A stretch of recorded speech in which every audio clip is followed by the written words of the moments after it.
Chris from Gardensteading here today, and I want to tell you why you should grow zucchini or courgettes and basically how to avoid ending up with a really terrible solution like this. I would actually put this particular situation down as a bit of an epic gardening fail, which is a little bit of a pun, because I followed their advice on tying my zucchini up, and unfortunately it was obviously way too late in the season. I made a lot of mistakes, which I'm going to go through with you, and I'm in the subtropics, so I'm actually going to plant a couple of new plants, and I'm interested to see whether I can get a crop out of them in the next 8 weeks or so before we get into the real winter weather. We've got the whole of autumn. It's fairly sunny here, it's fairly warm, we normally get pretty good rain. I'm interested to see whether this as a crop works, and obviously if you're in America and you're heading into spring or summer, as it warms up, this is probably going to be a crop that you're going to plant. As far as the benefits, I would say these things grow really quickly from what I've seen. I got quite a good crop out of them before I messed around and changed things. There was quite a few challenges with these in particular. Some I think are relevant particularly to my area where we have a lot of powdery mildew, not so much pest issues, but to a lesser extent somewhat. And I do love using these in cooking. So as a quick reference point, putting them on the barbecue or the grill, they come up nicely, really nice vegetable addition to your meals. They're good in all kinds of like pasta sauces, in any kind of soup or bolognese or anything like that if you want to get some more veggies in. And honestly, I'd probably use these 3 or 4 times a week as an addition to the meals. Also being able to grow them ourselves while they're not super expensive is a really cool thing. The plants themselves grow quite large. This is, I think off the top of my head, a 1.2 meter long bed. And originally I had 6 of these in here. I had half and half of gold zucchinis, which I don't think they have quite as nice a flavour, but they seem to grow a little bit better. And the other half green zucchinis. These ones I've got here are the zucchini Black Beauty, which I saw basically at a nursery, and I picked them up because they're going to grow quickly. So they had the shortest growing time of 7 weeks to cropping, and that's what I want because we're really getting to the pointy end of the season.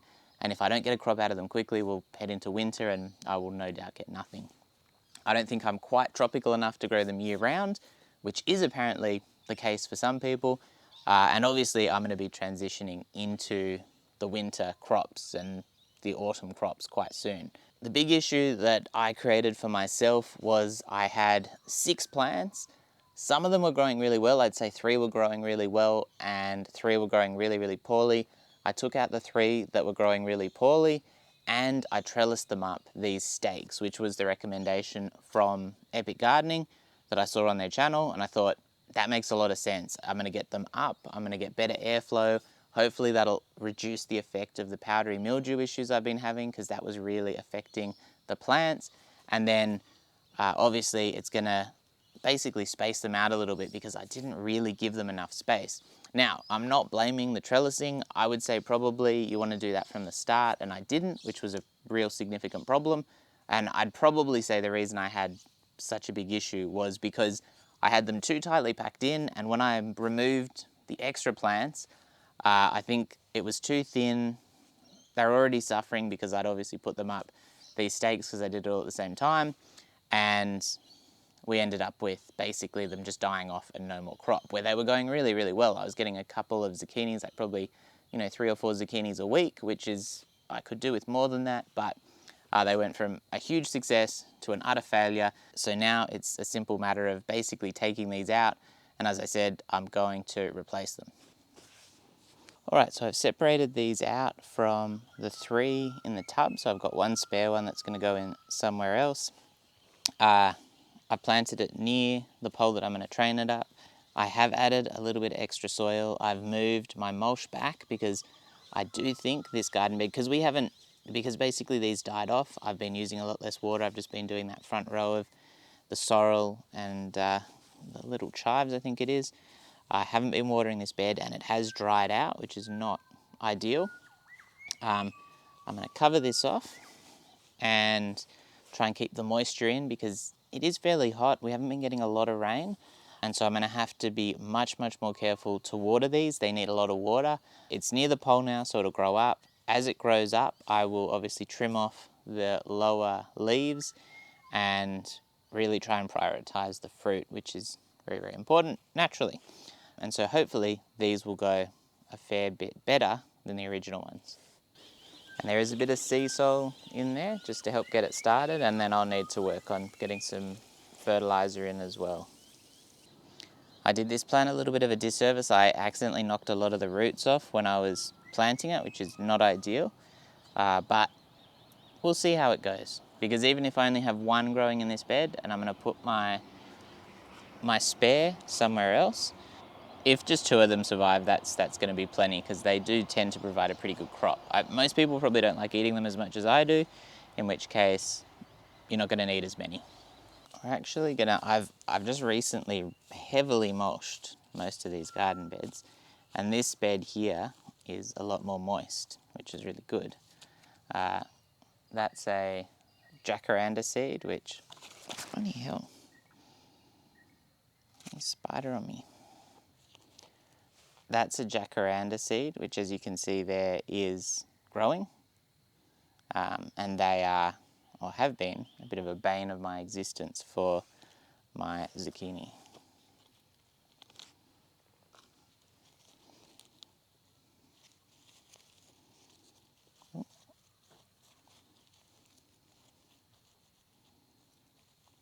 I'm going to need a little bit more soil for that one.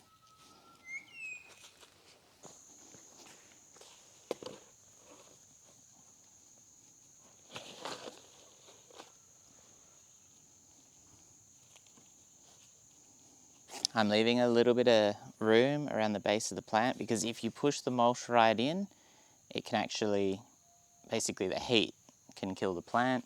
So we're trying to avoid doing that. I'm going to give this a little bit of a water, and then we need to put a stake in. And behind the zucchini, you can see I've just got some basil here, which is going to seed. It smells absolutely amazing, but it is not a bad idea to pull those seed heads off.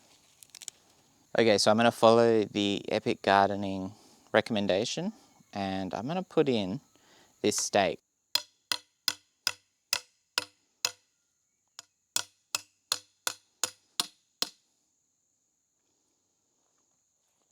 It's not the most secure. Okay, so we've got the 3 zucchini in, 2 in this bed, 1 in the other bed. I've gone with just the regular zucchinis this time.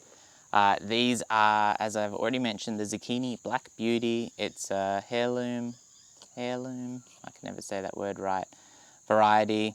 They grow to 1 metre tall, 80 centimetres wide, which is like 3 feet. Regular watering, full sun, which this spot should be pretty good. There's a little bit of shade from the house, which I actually think does help, because when we talk about full sun here, the full sun is pretty hot. Basically, yeah, weekly fertilizing. I've written my notes down because there was a lot of issues that I did encounter, and I just wanted to make sure I kind of covered them all with you, so that if you're in a similar situation, basically, hopefully you can learn from my mistakes instead of making them. The first one is, above me are jacarandas, and when they were flowering, the flowers, the beautiful purple flowers, were dropping down onto the leaves of my zucchinis, and that was fine, generally speaking. However, if it rained, those would rot through my zucchini leaves and destroy my zucchini leaves. So I did actually need to be a lot more active out here trying to keep them off my zucchinis. Most of the other stuff, less of an issue. The zucchinis, because they have a very delicate leaf, that was quite a significant issue. Now that's going to be very specific to my situation, but it's possible that you might have something similar. Apart from that, obviously you want to get your trellis in early, or your poles to grow them up early. When you trim the leaves off as well, I think you want to trim them right down the base, because one of the things is basically the little branch the leaf grows on, it's hollow, and what can happen is if you chop it off too high, it fills with liquid, and that's obviously going to cause the plant to potentially rot. So keep that in mind. That's just something little I noticed. I think most of the people I've seen have cut them off right back down at the main stem, probably for that reason, but I haven't heard anyone particularly mention that. Don't overplant them. They're big plants, they're quite dense plants, and so they need a fair bit of space, so they get lots and lots of light. So just think about your spacing. Apart from that, what else do we have? the 28 spotted ladybugs or lady beetles that are kind of the bad type of lady beetle, they were a little bit of a concern. In summer, I was basically just killing those by hand because I feel like they get a bit of momentum and they can really take over, and they obviously eat the leaves of your zucchinis. They quite like those leaves of the zucchinis. With the watering issue, we had like 3.5 weeks in which we basically had no rain. I'd run out of water that I'd set aside for the gardening, and because we were on quite a limited supply here, I wasn't able to water my zucchinis properly, and that definitely did impact the plants and the crops I was getting out of them. One thing to mention there is if you're not watering them enough, you can lose the fruit. And also, one of the things that I kind of did a little bit of research into, you can get your blossom end rot, which I'm not sure if it was the water issue or the blossom end rot that I was getting, where the little end of the newly growing zucchini would rot away. But apparently you need your gypsum for the calcium for them to grow well, which is something that I was lacking. And actually I should probably get some and put it down to make sure that with the other ones already being lacking, I don't repeat that mistake on these.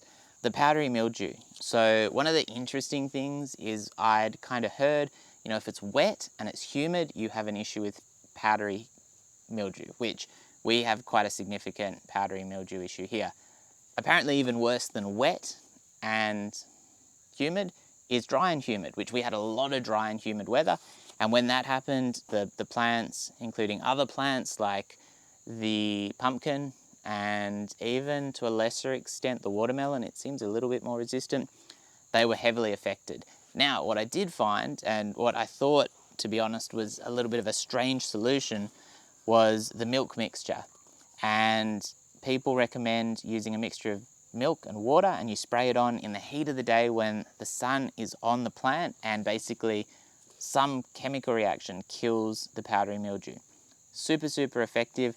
You do lose some leaves when you do that, from what I've noticed, particularly on some of my other plants, but it really keeps that in check. So that might be something worth doing. For me, people were recommending quite a low usage, like a low proportion of milk to your water. I think I did 50-50 and it cured my problems really well, but I had quite a serious problem. I'd probably start a bit lower and work up to that because you do end up with a milk residue on the leaves. So for the powdery mildew, that seems like the easiest solution and the cheapest solution because we've always got milk in the fridge, and it doesn't even need to be full cream milk apparently, which is quite cool, and that should tackle that problem for you. A couple of other points. So a weekly liquid feed, which is something that certainly I didn't do enough and I will be focusing on a little bit more. I have seen the recommendation for fertiliser. Over here in Australia, I don't see the fertilisers as actively advertised with your NPK rating, but apparently a 10-10-10 is ideal for this particular crop. So if you're able to pick something up like that, that's quite good. Apart from that, obviously, as I did say, full sun, very, very important. They grow in quite harsh conditions. It was just the lack of water here that I think I didn't do a great job on. Also pick the zucchinis or courgettes small. I heard someone say about 10 centimeters. As they grow bigger, and once you're actually getting a crop out of these, you'll see them and they grow really, really quick. The fruit grows really, really quick. And it is a fruit, it's not a vegetable. Just to be pedantic, once the fruit is there and it's gotten to a decent size, it just explodes in size. But you're not getting any extra flavour, you're probably not getting any extra nutrients either, and they're a little bit nicer to eat when they're small. So again, I'd keep them small. And one of the benefits of that, which along with trimming your zucchini plants back, which helps generate more growth, is if you're knocking the fruit off early and eating it, you're going to get more fruit, and it's going to put the energy into the new, smaller, sweeter fruit or vegetable, whatever you want to call it, and it's just going to be a better solution. So yeah, keep that in mind. So as a really quick wrap up, we've got the zucchini, also called baby marrow or courgette, depending where you are. These I'm planting here in basically the very end of summer, a couple of weeks of summer to go, heading into autumn, which I am in the subtropics, but for most of you, you'll be printing them in spring or summer because that's when they're going to do best. They do require full sun. You're obviously going to want to make sure they're quite well watered, quite well fertilized, because they're a really good cropper. You'll get really good amounts of vegetables, technically a fruit, out of them. And as long as you don't mind eating them, you can add them to so many things and do so much with them. They're a really good, easy vegetable. The fact that I could grow them so easily in kind of my first summer goes to show that probably almost anyone can do it. And apart from that, yeah, just fertilize them well, take care of them, grow them up a stake, because that will help the airflow. It'll help reduce the powdery mildew issues and other things like that. It also makes them a little bit easier to trim off the damaged leaves, and it'll make it a little bit easier to grab your crop off as well. And then obviously they grow taller because they can be quite sprawling. Growing up is a much more efficient use of your space, particularly if you've got other things around them. So again, another little advantage there. I think that's everything that I can think of just off the top of my head as the quick recap. But as I said, do not oversow them. Don't grow too many because the competition will damage all of them. And yeah, just give them a good bit of space and have fun growing one of these, because really, I gotta say, it's been one of the most rewarding crops I've really had so far.